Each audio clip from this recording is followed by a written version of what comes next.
আসসালামু আলাইকুম এভরিওয়ান, কেমন আছেন সবাই?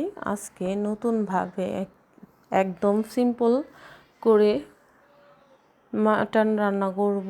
সেই রান্নাটাই আজকে আপনাদের সাথে শেয়ার করব। চলেন দেখে আসি। প্রথমে আমি এখানে আধা কেজির মতো খাসির মাংস নিয়ে নিয়েছি। এখানে 3 টেবিল চামচ টক দই দিয়ে দিলাম 3 চা চামচ টমেটো সস।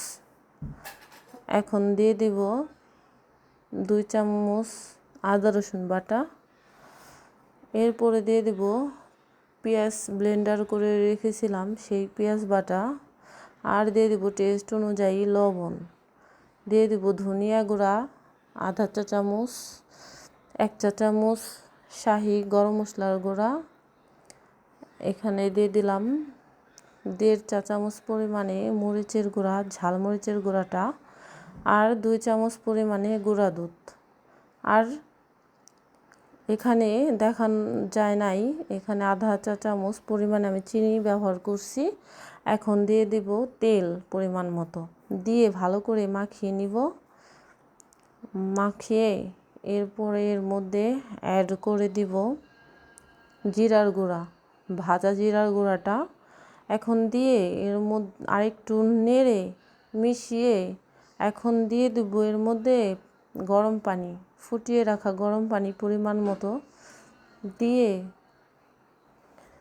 মিশিয়ে নিব।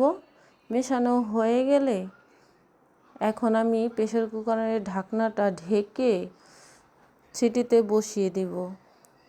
এখন নামিয়ে নিছি। চাইলে আপনারা এই রান্নাটা শুধু এমনিতেও রান্না করতে পারেন।